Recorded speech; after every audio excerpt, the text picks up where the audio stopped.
Démontrons que si une variable aléatoire x suit une loi exponentielle de paramètre alpha, son espérance mathématique e de x égale à 1 sur alpha et sa variance v de x égale à 1 sur alpha au carré. Aujourd'hui également, nous allons utiliser la fonction génératrice des moments pour démontrer ça. Je vais vous montrer dans un premier temps la loi des probabilités de x, bien disons la densité des probabilités de x, parce que x est une variable continue. La densité de x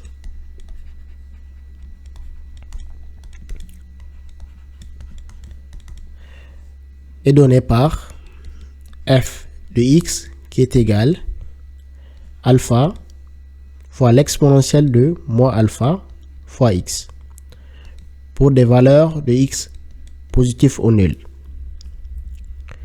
Nous allons déterminer la fonction génératrice de x et nous allons par la suite déduire l'espérance mathématique de x et la variance de x. La fonction génératrice de x. Génératrice.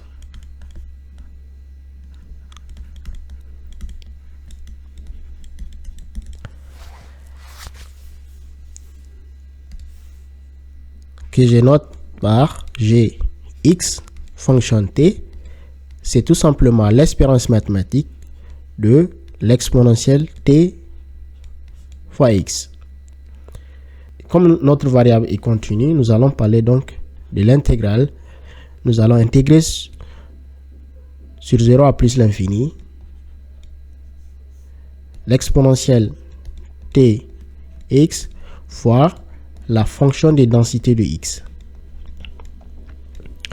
qui est égale à tout simplement l'intégrale de 0 à plus l'infini de exponentielle t fois x. Je remplace la fonction de densité alpha fois exponentielle moins alpha x. C'est ça que nous allons intégrer. Je vais regrouper l'exponentielle tx et l'exponentielle moins alpha x en utilisant la propriété qui dit que exponentielle a fois exponentielle b, c'est tout simplement exponentielle a plus b. Si j'utilise ce principe, c'est égal, donc l'intégrale de 0 à plus l'infini de l'exponentielle t fois x moins alpha x. Il ne faut pas oublier, il y a alpha ici. D'accord? C'est ça que je vais intégrer. C'est égal à l'intégrale de 0 à plus l'infini. La constante alpha, je peux la faire sortir de l'intégrale. Bien sûr, au niveau de la fonction exponentielle, je peux factoriser par moins x. Si j'ai factorisé par moins x, je vais trouver ceci.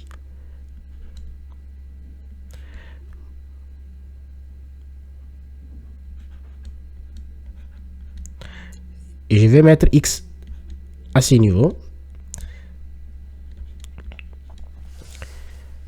De telle sorte que si je multiplie, si je développe, je me retrouve avec exponentielle tx moins alpha x.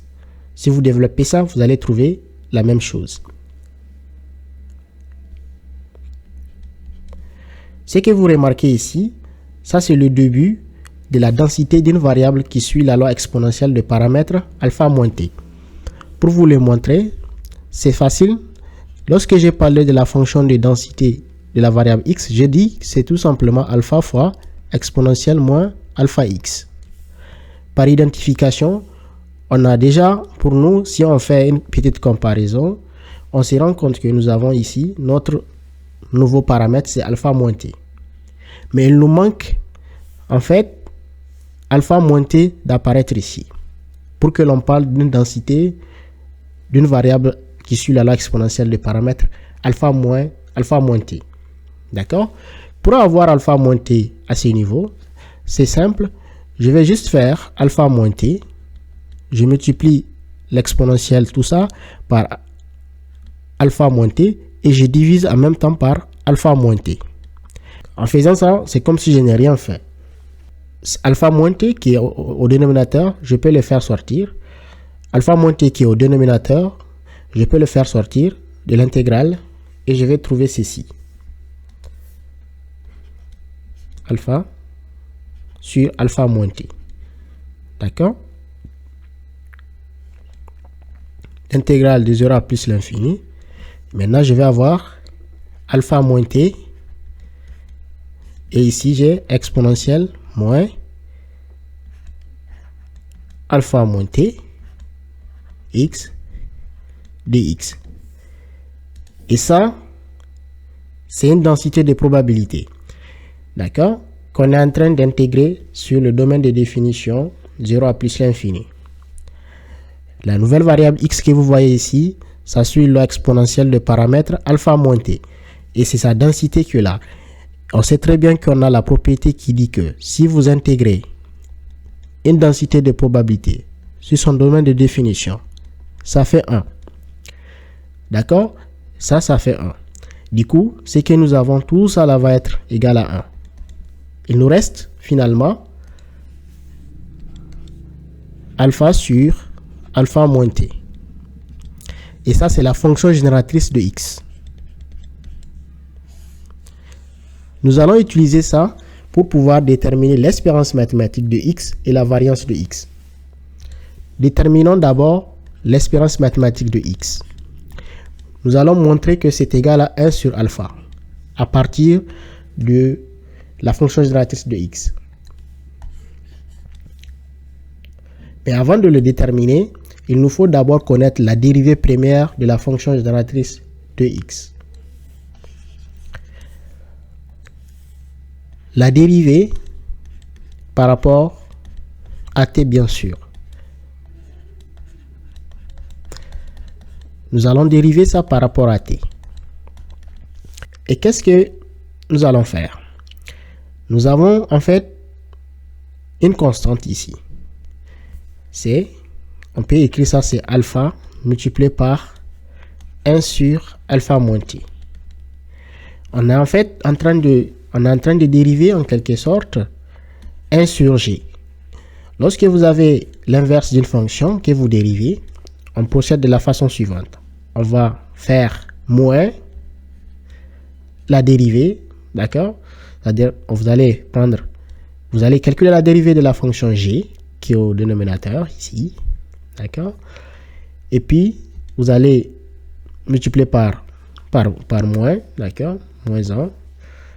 Et vous allez diviser par la fonction ici au carré. Et c'est ce que nous allons appliquer. Nous allons trouver ceci. La constante, déjà, elle reste. C'est alpha multiplié par.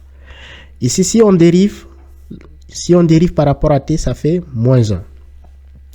Il y a le moins 1, il y a le moins de la formule, moins de la formule, et on multiplie également par moins 1. Parce que la dérivée ici, c'est moins 1. La dérivée par rapport à t. Donc, on a finalement moins 1 fois moins 1. Ça va faire, bien sûr, plus 1. Et on divise par, bien sûr, alpha moins t, le tout au carré. Et nous allons trouver alpha sur alpha moins t au carré. Parce que ici, ça devient, ici, plus alpha sur alpha moins t, le tout au carré. Ça, c'est la dérivée première de la fonction génératrice de x. Maintenant, à partir de ça, je vais déterminer l'espérance mathématique de x. L'espérance mathématique de x, c'est tout simplement la dérivée première de la fonction génératrice de x évaluée en t égale à 0. Il suffit de remplacer au niveau de la dérivée, vous remplacez t par 0 et vous allez trouver alpha sur alpha moins 0, t est remplacé par 0, le tout carré. On va trouver alpha sur alpha moins 0, donc ça fait alpha au carré. Et là, je peux simplifier par alpha. D'accord? En simplifiant par alpha, je me retrouve avec 1 sur alpha. Et c'est ce que nous voulons montrer. On vient de montrer clairement que l'espérance mathématique de x est égale à 1 sur alpha. Maintenant, cherchons la variance de x. La variance de x. La variance de x, en fait, C'est tout simplement l'espérance mathématique de x au carré moins l'espérance mathématique de x qu'on va élever au carré. Ça, on vient de le déterminer. On connaît déjà ça. C'est ça 1 sur alpha. Il suffit juste d'élever au carré. Mais ça, nous ne le connaissons pas. On va déterminer l'espérance mathématique de x carré. D'accord? L'espérance mathématique de x carré. L'espérance mathématique de x carré, c'est la dérivée seconde de la fonction génératrice de x évaluée en t égale à 0. Mais il nous faut d'abord connaître la dérivée seconde. On connaît la dérivée première. La dérivée première, je rappelle ça, la dérivée première, c'est tout simplement, on vient de la déterminer, c'est alpha sur alpha moins t, le taux carré. Je vais la dériver. Une fois que je la dérive par rapport à t, je trouve la dérivée seconde. La dérivée seconde de la fonction génératrice de x, c'est égal à tout simplement la dérivée de ça. Encore une fois, vous avez une constante alpha multipliée par 1 sur alpha moins t, le taux carré. On va procéder de la même manière. On est en train de dériver une fonction, l'inverse d'une fonction g, et on applique la formule et on va trouver le résultat. Moins, on dérive ce qui se trouve en bas, g ici, c'est ça. On va dériver par rapport à t. Et on sait dériver ça, c'est pas compliqué. Donc nous allons trouver ceci. On va trouver déjà la constante alpha est là. D'accord? Et on va dériver ça. D'accord? Déjà, dériver ce qui est en bas, c'est quoi? C'est d'abord la constante, la puissance descend 2. Et nous avons la dérivée de ce qui est ici, c'est moins 1. La dérivée par rapport à t, c'est moins 1. Donc 2 fois moins 1. Et nous avons alpha moins t, le taux carré moins 1. Donc finalement, ça fait moins 2 facteur de, ça fait moins 2 facteur de alpha moins t. C'est ça en fait la dérivée de g. Il ne faut pas oublier qu'il y a un signe moins déjà ici. D'accord? Et donc la dérivée de g, il va être multiplié par moins 1. Du coup, on va avoir 2 alpha moins t et on divise par g au carré. C'est-à-dire on divise par ce que nous avons ici au carré. Et ça, c'est quoi? C'est alpha moins t, le taux au carré. C'est-à-dire, tout ça, le g, c'est tout ça, élevé au carré. Donc, ça va faire tout simplement alpha moins t, le taux à la puissance 4. Parce que ça fait au carré, le taux au carré, ça fait la puissance 4. Et je peux simplifier par alpha moins t. Si je simplifie alpha moins t, il me reste en bas, bien sûr. Ça va, déjà, il ne faut pas oublier, il y a le 2 ici. Ça fait 2 fois alpha sur alpha moins t, le tout au cube. Comme j'ai simplifié par alpha moins t. Ça, c'est la dérivée seconde.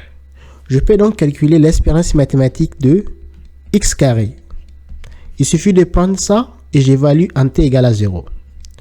Ça va être tout simplement la dérivée seconde évaluée en t égale à 0. Je remplace t par 0. Je vais trouver ceci. 2 alpha sur alpha moins t. Alpha moins 0, le tout au cube. Qui fait 2 alpha sur alpha au cube. Je peux simplifier par alpha. Il va rester 2 sur alpha au carré. On est prêt maintenant à déterminer la variance de x. La variance de x, comme je l'ai dit, c'est l'espérance mathématique de x carré moins l'espérance mathématique de x élevé au carré. On a déjà déterminé ça au départ, mais désormais on connaît l'espérance mathématique de x carré. Je remplace c'est 2 sur alpha au carré moins l'expérience mathématique de x au carré qui est égal à 1 sur alpha le tout au carré. Et ça fait tout simplement 1 sur alpha carré. 1 sur alpha au carré. Ils ont le même dénominateur. Donc je vais trouver quoi? Je vais trouver 2 moins 1 sur alpha carré. 2 moins 1, ça fait 1. Ce qui fait 1 sur alpha carré. On vient de montrer que la variance de x est 1 sur alpha carré lorsque x suit la loi exponentielle de paramètre alpha. Et voilà les amis, c'est tout pour cette séance. On se retrouve très prochainement dans une autre nouvelle séance.